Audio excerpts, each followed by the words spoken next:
It's time.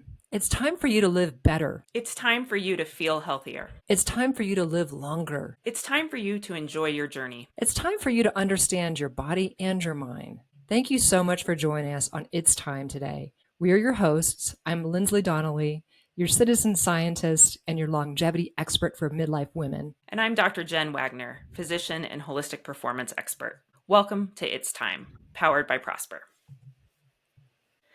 Just a quick reminder, the information discussed in this podcast is for informational and educational purposes only. We are not offering medical advice, nor are we entering into any type of physician or clinician relationship with listeners. Always consult your healthcare provider before beginning any new fitness, nutrition, or lifestyle changes to ensure they're right for you. Your health and safety is our priority, and let's keep it that way. Thank you. Right. Well, Jen, I am so excited for our guest today. It's awesome. David, thanks for joining us. So David is a dear friend of both of ours, but more importantly, he's also a thought leader in this longevity space. And he's been thinking about this question and surfacing what I find to be just inspiring humans walking this road, and also a doable toolkit to help people get to that inspiration. Absolutely. I think David was probably one of the first experts in the longevity world that I met and came across. And the amount of knowledge that he has and the people that he talks to and interacts with, it's just incredible. Yes. And I think David has, he'll tell us a little bit of his story, how he got to this space, but he has two different ways in which he is building out this brand and community. One is Ageist, which is a digital platform where he's showcasing every week somebody who's frankly rocking the back half, like 50 to 100 plus, that are aspirational as well as inspirational. And in addition, then he has SuperAge, which is a podcast. I know you've been on there a few times, which is, surfacing people who are aspirational, but also showing up with a real actionable to-do list for people who want to live and step into longevity and thrive more than they did in their front half. Absolutely. So David, give us the story about how this all came to be.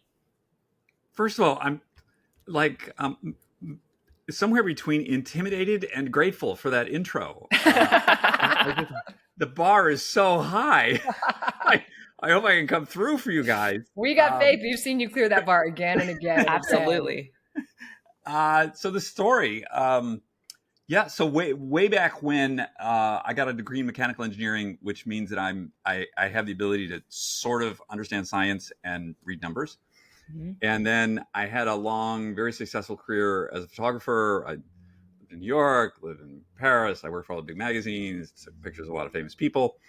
And then I'm 65 now. So about, almost 11 years ago, what happened was I started looking around and seeing all the communication aimed at people my age was essentially medicalized and infantilizing. And I thought, what's up with that?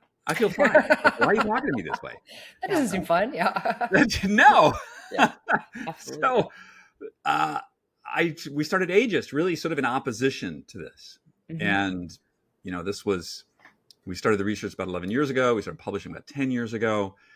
And at that time, what we were doing was kind of radical. Absolutely.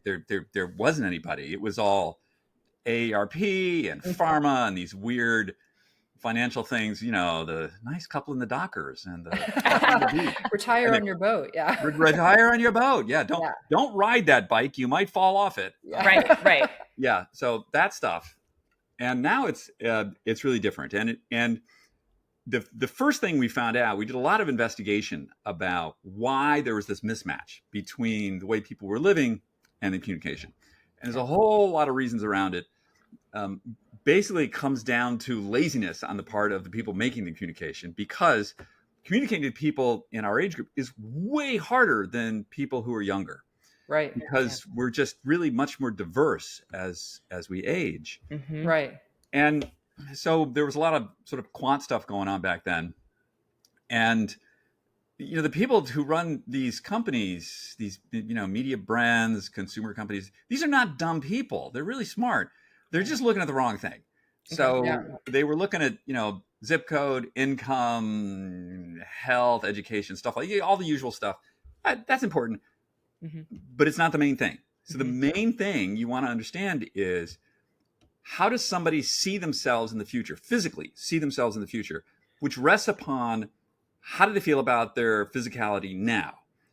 Right. And so it really sort of, your head sits on your body. And we became much more body focused at that point. Once we understood that, which brought us into, we started the SuperAge podcast, which, as you mentioned, I've had the honor and privilege to talk to a lot of super smart people about the human biology, about like how to get better at what you're doing, and understanding from the get-go that everyone is different. Yeah. Right. And so we really try, and I know there's a great deal of human comfort when someone is prescriptive. Oh gosh, that feels good. Right. Just do this formula. No. Yeah. Boxes, right? Right. Once you get into this, you understand that there's a data distribution on all of any of these studies, anything anybody's saying, there's data distribution. So they're like, well, sort of the stuff in the middle, that's sort of where we want to be. But the chances of you being in the middle on all this stuff is about zero. You're a tail on one of these things. Right. Right. And so you got to sort of like feel it out and work with people who know what they're doing to understand what's best for you, not best for somebody next door. Right. Yeah. Well, I mean, as you're describing that, in the road of 10 years, a decade, there's so much conversation now about longevity. It's now a mainstream word, this idea of lifespan and health span. And as Jen and I were thinking about it, we were like, what did it feel like 10 years ago? What are the biggest things you would have hypothesized were going to be important 10 years later versus what is important 10 years later? Well, I think initially everyone who looks at this space, we get like hypnotized by the exotics. Yeah. Like the special blue pill, the supplement, as some of these bro podcasters, the stack. It's got to be the stack. Yeah. Yeah. Yes.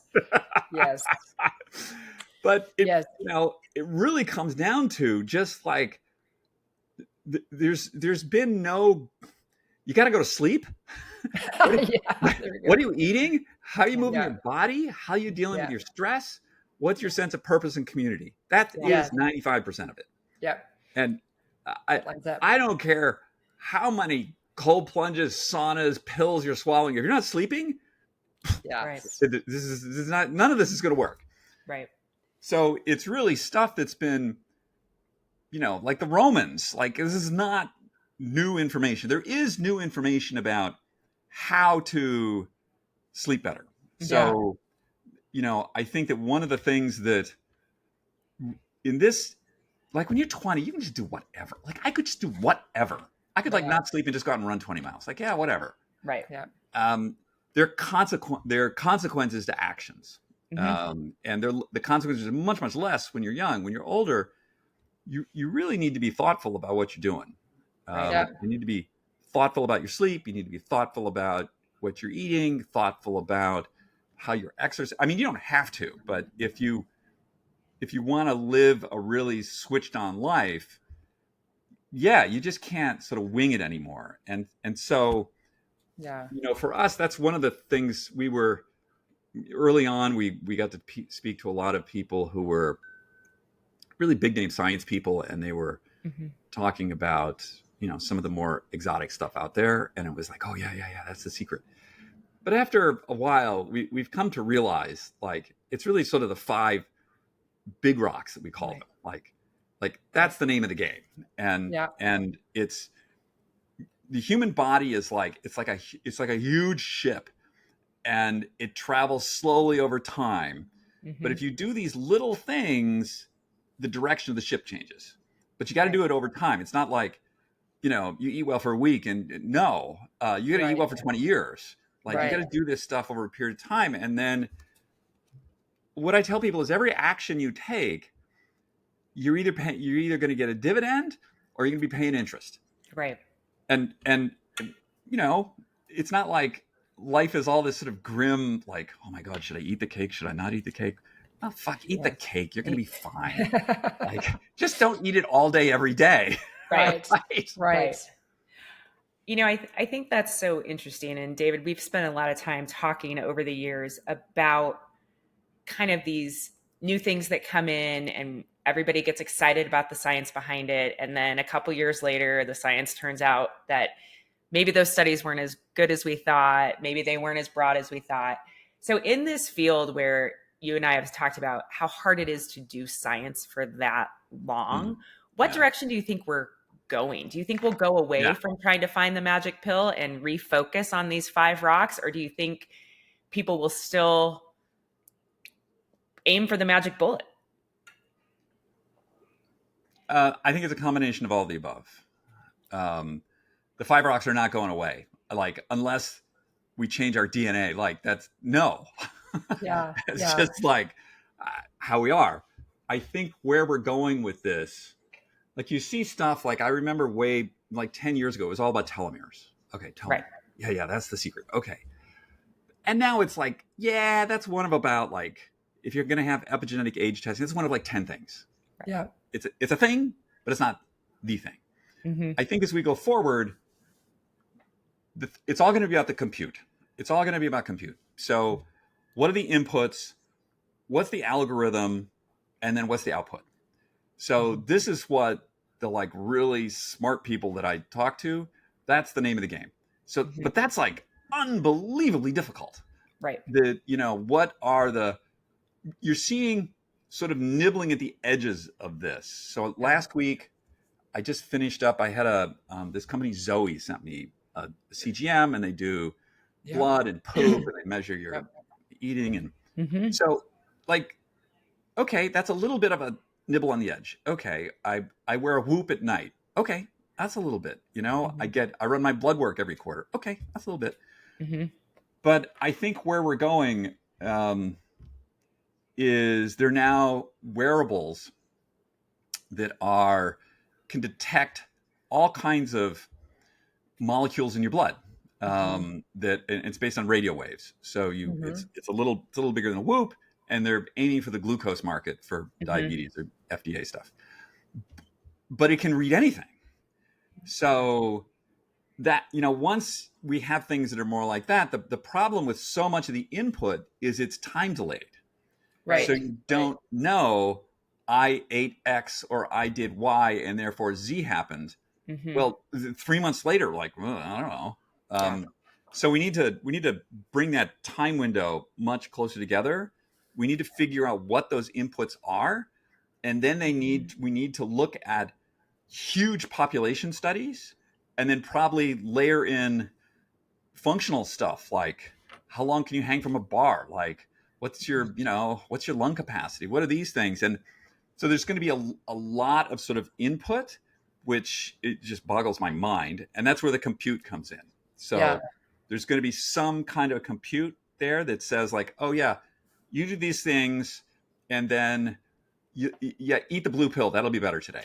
Yeah. Well, because as you're describing that, it feels like it's a little bit, Jen, to your question. It is the 5 big rocks, but it is still looking for a magic pill, data, to tell you what's the one thing for you to do, versus the Romans and all the cultures before us who kind of had the same 5 rocks. They didn't need crunching massive databases and AI to tell them to do it. Somehow they had a human cycle that reinforced those 5 rocks, whereas we need this proof point. We all need this rationale, this N of 100,000 to convince us that we should move every day, we should sleep more than 8 hours, we should eat well.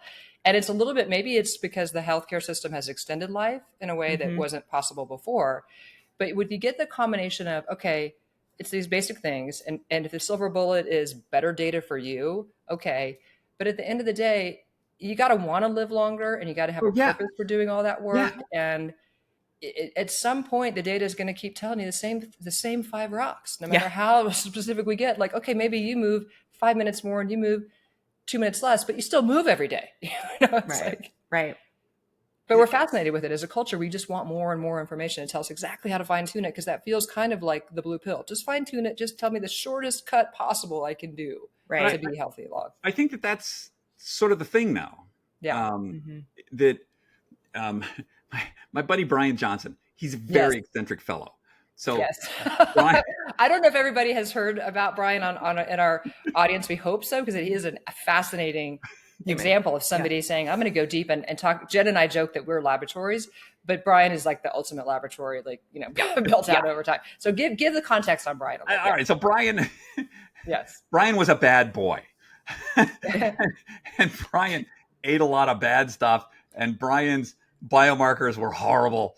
And he sold a company for huge amounts of money, and he decided he was going to fire Brian. That Brian was no longer going to be in charge. Brian made, especially after 7:00 at night, Brian only made bad decisions, and so he's out. Yeah. So what Brian did was, because he's a tech guy, he's like, there's an algorithm, and I'm just going to follow what the algorithm tells me to do. Now, his inputs are $2 million a year of in-house testing. Yeah. And so Brian is as dialed in as a human being can be. Yeah. And I know from Brian does epigenetic age testing through True Diagnostics, and he holds the world's record for like greatest change. So I think Brian is now aging at, I want to say 0.69 or something, 0.68. He was like over 1. Not good. But hasn't he also gone backwards? Like he continues to go backwards? Or is he holding steady? No, he's still aging. Okay. So he's aging at 0.69. So every year he goes forward, he really only ages whatever that is. A little over half a year. Yeah. Half a year. And he does, a lot of extreme experimental stuff. Mm-hmm. But and I think what people get confused here about is they're like, oh, I'll just do what Brian does. Well, no, because Brian knows precisely what to do, because he's running his blood work every week. I mean, he's just like super monitored. Right. So Brian, so for instance, we'll talk about food. So Brian's a vegan. Brian has his last meal at 11 in the morning. Now that would kill me. Right. In fact, I tried doing just Brian's diet, eating like on my schedule. And my wife came home from a trip. She's like, what's wrong with you? I was like fat, dumb. I just couldn't. I know. I was like, and she's like, no, burger now. Yeah. And yes. Suddenly it was fine. Yes. So what works for Brian doesn't work for David. Right. And I think that's sort of where we're going here. Mm-hmm. I do think, going back to the blue pill idea, that I'm going to sound like a nut here, but there will be, in the not very distant future, and we're talking probably 5 years for some people, 10 years for most other people, there will be either a pill, a combination of pills, an injection that will address most of the root causes of aging. So that's where people are going here. So all of these sort of diseases, as we get older, the number one marker for any of these diseases is age, right? Right. It's like, so what is it about aging? And it's not one thing. It's like a lot of things. Mm-hmm. But, as my friend Mike Roizen says, we've got about 5 shots on goal that look pretty good, and somebody's going to get it through. So does that mean we're going to live forever? Probably not. Are we going to be looking at what a lot of people think is radical life extension? So, and it depends on who you talk to, what is that, 100, 125, 150? Yeah. Right. I will tell you, the life insurance companies have moved their actuarial tables out to 125. Yeah, it's crazy. So they think something's up. Yeah. God, yeah. There's so much embedded in that for what you do as a culture and as an individual. Mm-hmm. How do you prepare to not only feel healthy and strong, but, have the finances in place and the foundation to truly live instead of just breathe to 125. Changing family dynamics. Yeah, and it changes. Like, you see, it's sort of slowly changing now. What's happening, and if you look at the economics of this, so there's all this sort of like scaremongering. Social Security is going to fall apart. Well, what if people are like healthy, working, paying taxes, consuming till they're 90? That just doesn't stop at like 65. Right. Well, the other side of the budget explodes. So I think that. But if you don't do this, like, it's one of the reasons I think this is going to happen is because the economies, the governments of the world have a vested interest in their people staying healthier longer. They Right. do. Because if yes. they don't, there's going to be a train wreck. Yeah. But I think we're moving in that direction. Yeah. Do you think that this, we've talked a lot about, and we mentioned it briefly, about biomarkers and the difficulty in experimenting in this field, Right. the difficulty in having conversations in this field is that there's not one test that we can use that is really indicative of how we're doing. Right. We have to take in so much data.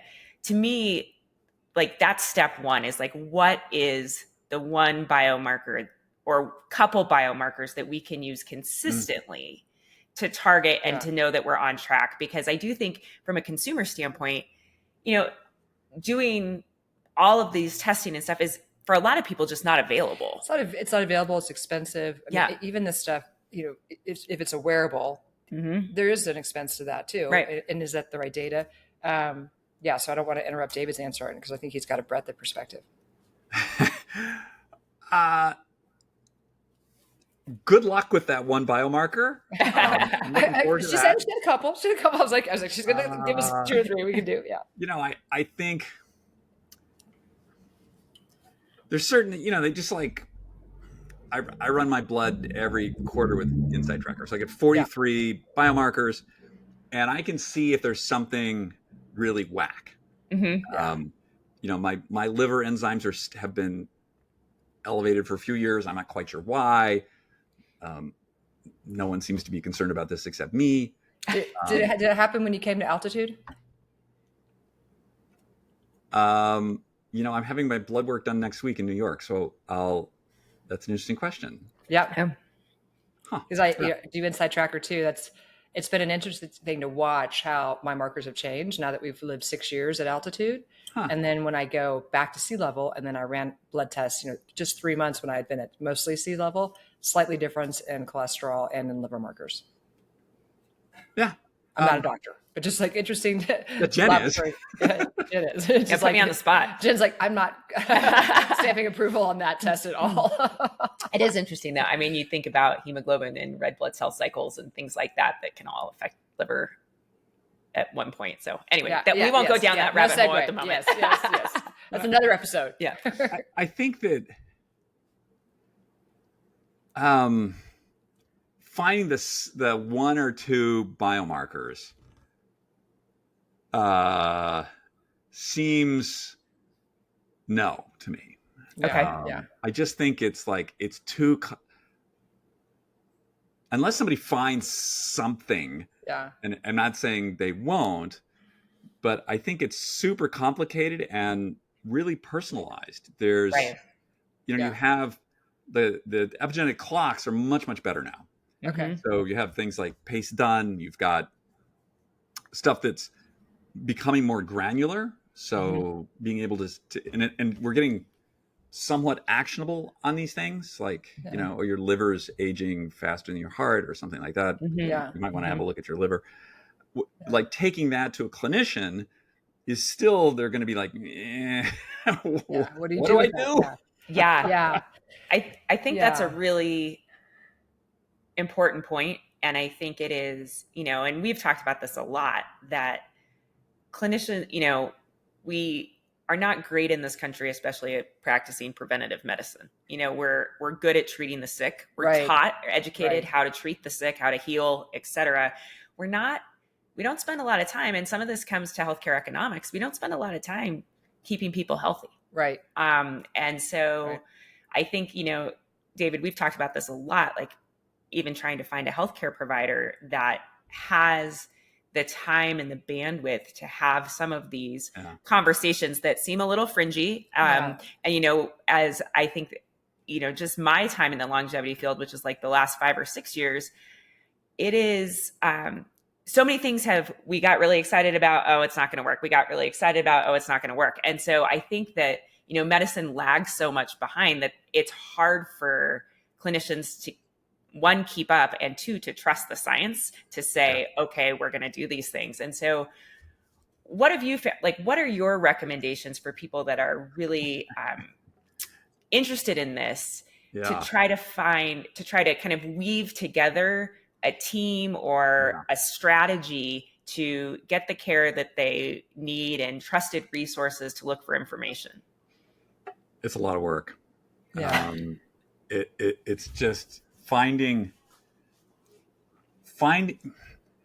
So science, medicine, all this stuff, it's highly siloed. Mm-hmm. So you get, which is great.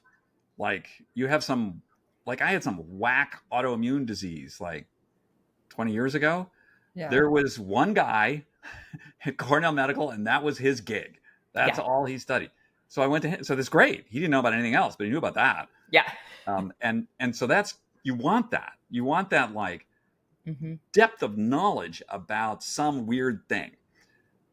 But they don't, Yeah. It's up to you to sort of coordinate all this. I think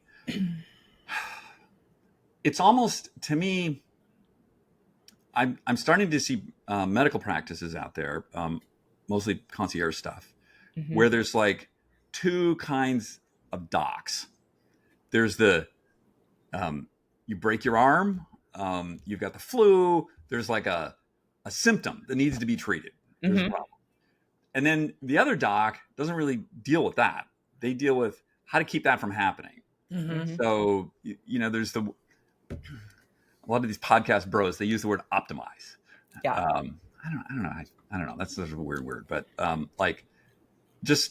let's try and prevent some of the disease. And so they're sort of deep into that, and the worlds very much overlap. You have to have a similar basic understanding of biology and science and physiology, but they have different focuses. And I think that's happening. We're starting to see really high priced stuff where you go in and they have a whole range of modalities.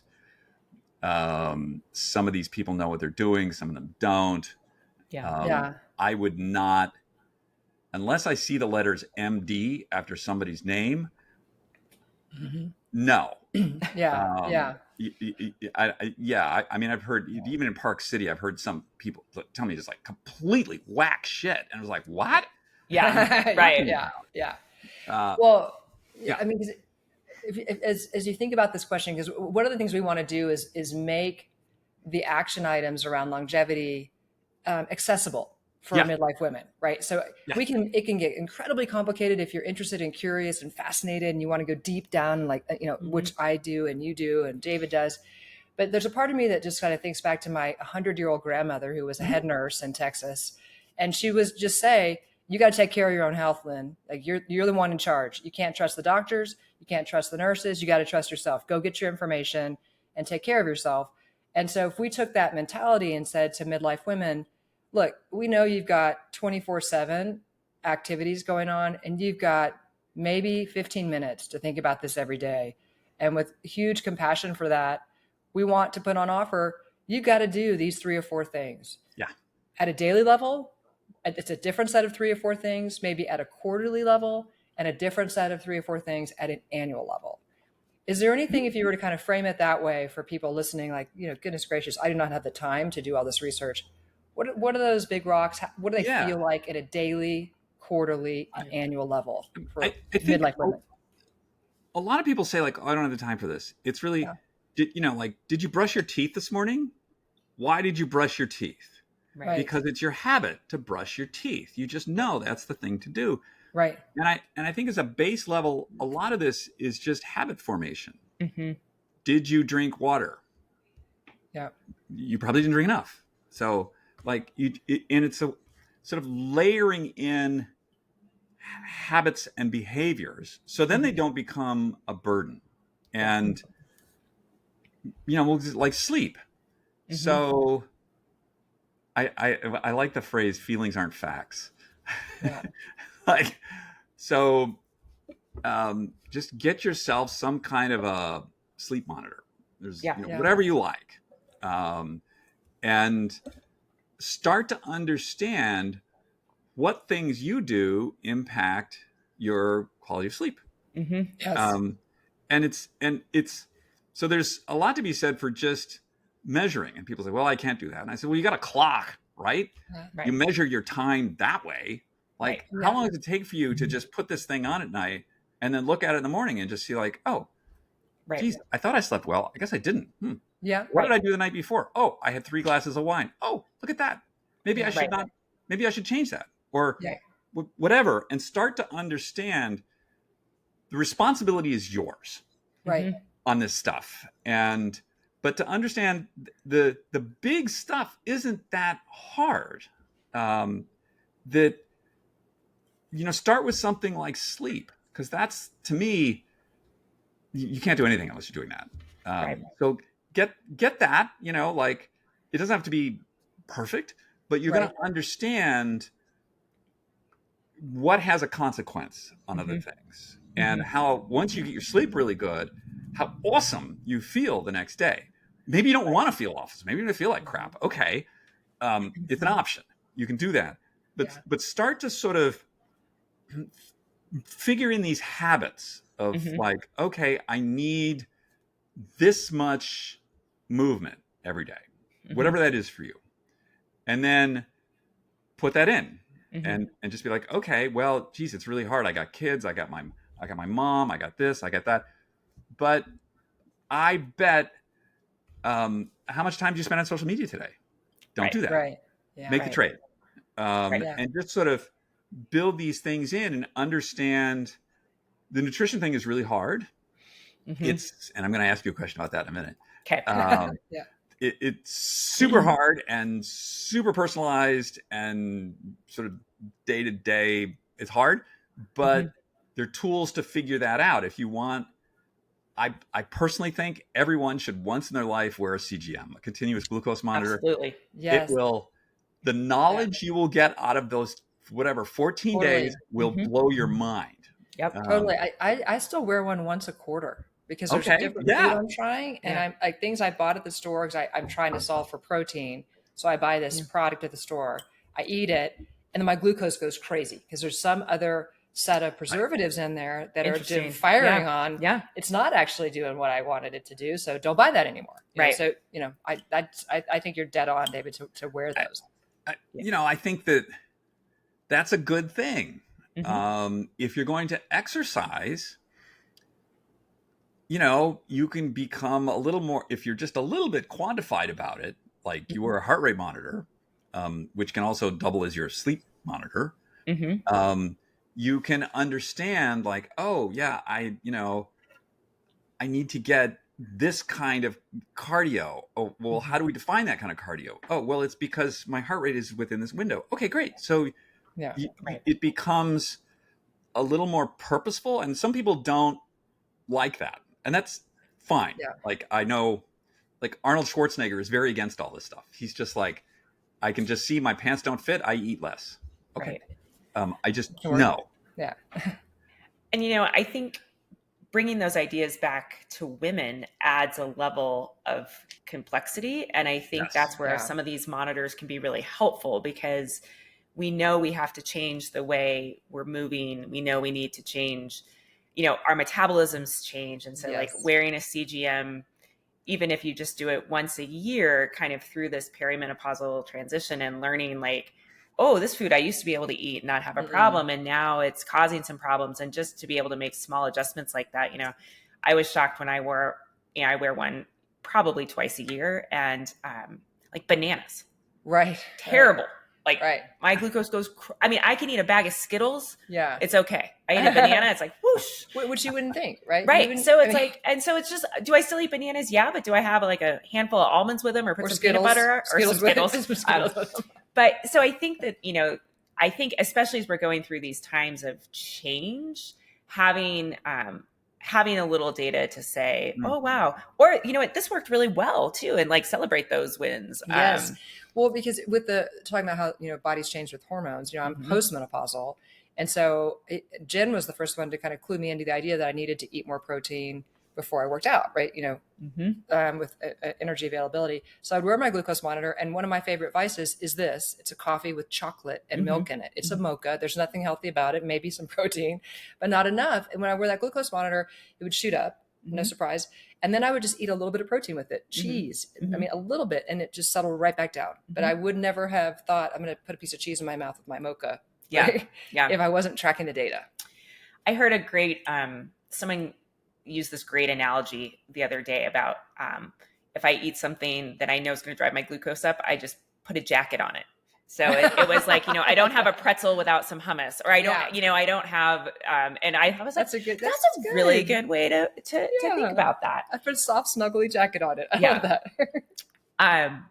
So I do think that, for women, having this data at certain times is really vital. And I think especially with what we're learning about exercise and the need to really focus on resistance training and polarized training, it's really helpful to have some guides, because especially as this is new, we're getting away from, let's walk for 2 hours. That's soul exercise. That's not building muscle exercise, et cetera, which is all important.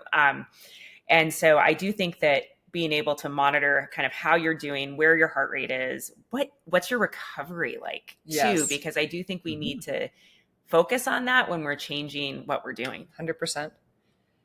David, you said you wanted to talk to us about some nutrition with women. What was that about?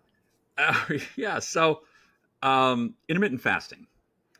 Talk to me about intermittent fasting, hormonal cycles, premenopausal, postmenopausal, cortisol. Help me out here. Yeah. So Jen's got to field it from the doctor's perspective. I will field it from a laboratory perspective, where anecdotally I was stopping eating early before it was a word called intermittent fasting that I knew. And I was doing it experimentally because it just felt better. I slept better at night, even before I had my Oura ring telling me I did that.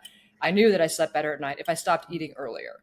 And so in my late 40s to kind of early 50s, I was doing that, but I was also not eating first thing in the morning and going and working out. And that worked for me until I hit menopause. And then my energy levels started to go crazy. I still wanted to stop eating early, but I started to hear about intermittent fasting. And from a layperson's perspective, my understanding of intermittent fasting was overlapping a little bit with the word time restricted eating, but it was more like only eat for 6 hours. Some examples, 4 hours, max was 8 hours, or only eat certain days of the week, go eat 5 days, don't for 2. So the definition of the word is one question, and the application of it and how it works for women pre and post menopause. And then if they are premenopause in cycle, first half, second half. So it's a complicated question. Thank you for asking it, David.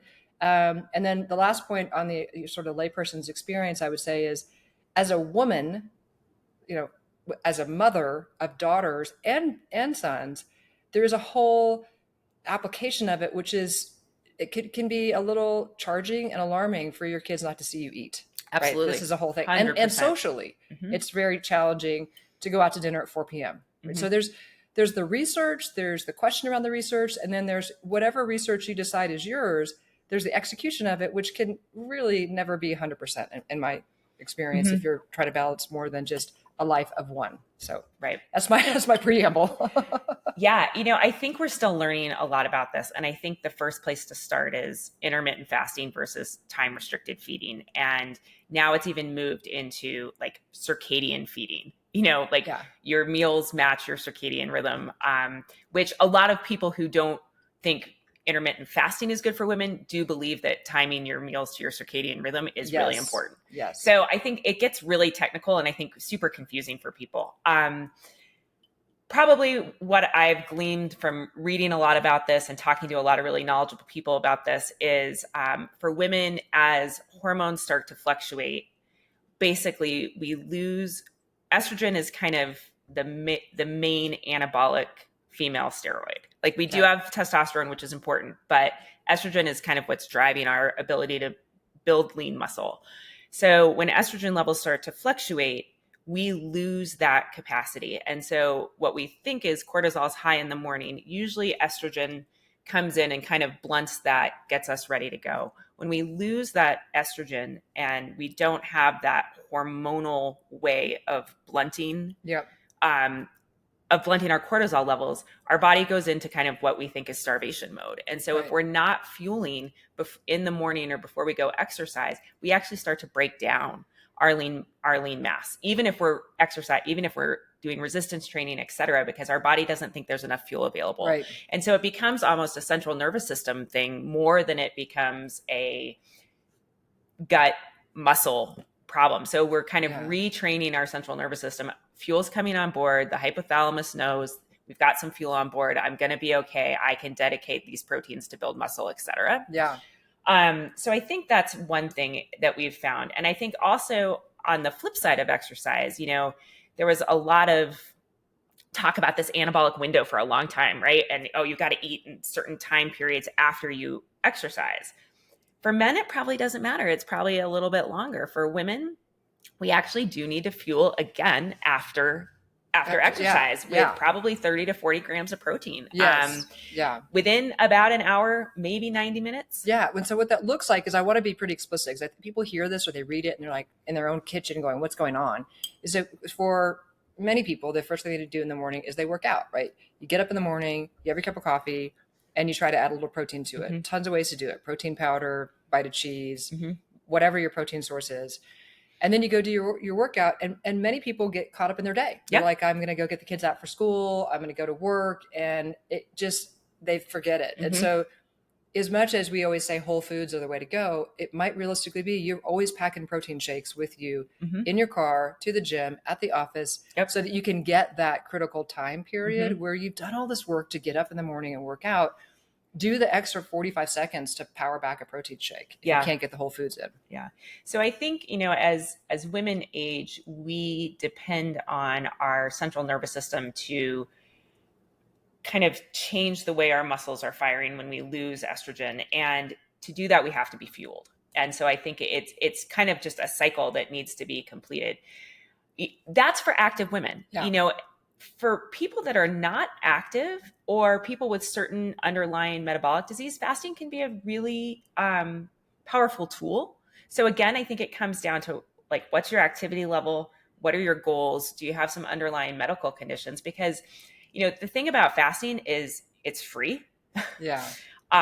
You're in control. It's really not super dangerous. So it is probably a tool that for some can be really effective. But I think overall, if we're talking about active women, it's probably better to fuel. Yeah. And I think one of the things that was kind of eye-opening for me is that the average woman thinks she's more overweight than she is and thinks she's less active than she is. So it's very seductive to think, I'm going to do intermittent fasting.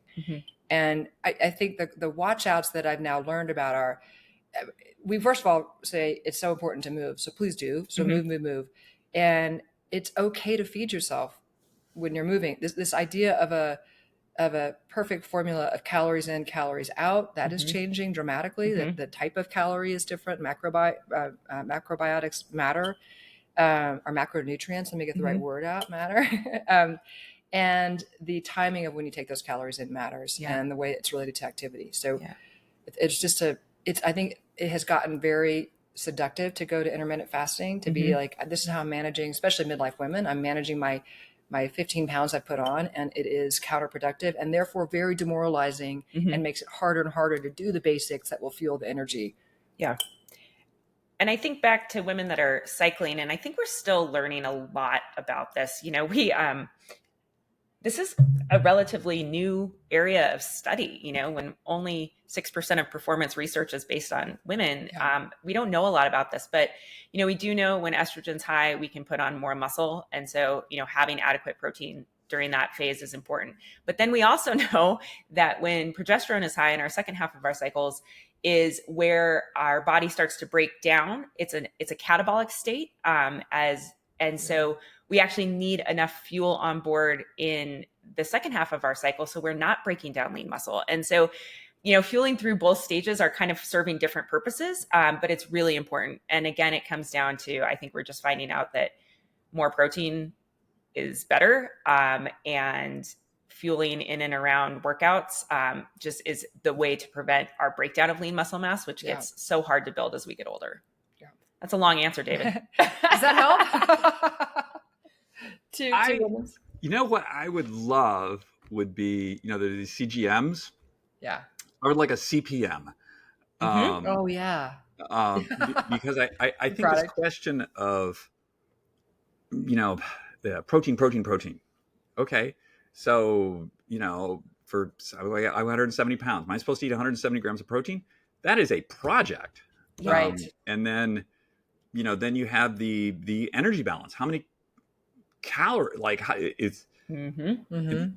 it's tricky. And I've actually finally broken down in one of the guys I had on my podcast, this guy, Dr. Bill Zwinky. I don't know. He has a very long, difficult name, but he's a gastroenterologist and very smart guy. And I finally broke down and I said, I need you to recommend a nutritionist to me who understands athletics. Do you have such a person? He's like, yeah. I said, so I'm going to I've decided to sort of go Brian on this guy and just be like, I'm tired of making the decisions of what to eat and when to eat it. Tell me, and just be prescriptive. What are the blood tests? What do you want from me? Fine. And just tell me what to eat, because I'm like, it takes up too much bandwidth trying to think, like, what should I eat this? Should I not eat this? When do I eat this? Right. Like, oh my God. Right. It can be a full-time job. And I think that's the thing is like, we talk about this all the time. I'm like 80-20. Like I did not eat my protein after I worked out this morning. I admit it. Like it hasn't happened yet. Yeah. It'll get there. It'll get there. We've got it over there in your back. It'll come. And so, it just is, I think we all have to do the best we can a little bit, and give ourselves a little bit of grace but I will say, like, these, probably one of my biggest challenges is the before workout. And this has changed as I've aged. I used to never be able to work out fasted. I always had to put something in my stomach before I would go. I just didn't feel like I could go far enough or long enough or, lift heavy enough. And then after I had my kids, I didn't want anything to eat before I went to work out. And so I went years working out fasted. And then probably like just with this research coming out, I've been trying to, and it is probably the biggest, I have to put a lot of thought into it every morning. Okay, put the protein powder in your coffee. Put something else in there just to get a little bit of protein, a little bit of carb. And I will say I've been pretty dedicated to this for the last month and a half, that I have put on a little more muscle. And I do feel like once I kind of got over the GI, like, oh, there's something in my stomach, I actually do feel better when I'm working out. But it takes time, and it takes like a commitment. And that was the one thing I was going to work on. We talk about prioritizing. I was like, all right, this is my one thing for the next couple of months that I'm going to work on. Yeah. Well, I mean, that's a huge behavior shift, because I think so many of us grew up hearing, you want to work out with nothing in your stomach. It burns the most calories. It's the best way to manage body comp. That message, when you get it at 18 or 25, it stays with you until you're 53, 54. And someone smart comes along and says, do something different, and you try it and it works, So rewiring people's thinking on all of this is a big deal. Yeah. Can I tell you a funny please. story? I'm very friendly with Rebecca Rausch, who's an champion endurance athlete. Yep. And Rebecca's idea of a good time is bicycling the Iditarod in the middle of winter. That's 1,000 miles. Yep. So the first time she did, and you got to bring all your food, right? It's not like you've got a dog sled and you could pack all this. No, you got to carry it all 1,000 miles. So the first time she tries this, it's some lunatic that's 50 below zero or something. She's got her tent. She's got all her stuff. What she forgot about was her food froze. She couldn't eat it. So she had to drop out of the first one from lack of just malnutrition. She's she's burning some, I don't know, 8,000 calories a day. Right. Yeah. So she did all these experiments. What food should I bring? So the next time she brought 50 pounds of frozen bacon, because the bacon doesn't freeze solid. So you can just crack it, eat it. Yeah. Ooh. Yikes. It's crazy. The full bacon diet for protein and fat. There you go. There you go. And that worked. She's an amazing human. That is for sure. Amazing human. So David, in our last couple of minutes, tell us what's next for Ageist and SuperAge and what you've got cooking, because it's always something exciting.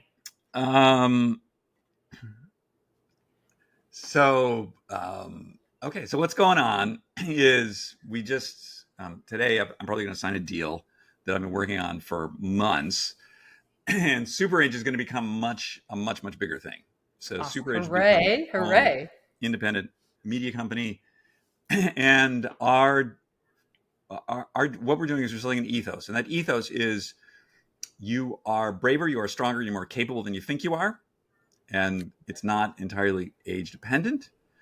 And my goal is to become, well, my personal goal is always to like become the best version of myself. Right. Which sounds a little nuts, but that's what I do. That's how I'm wired.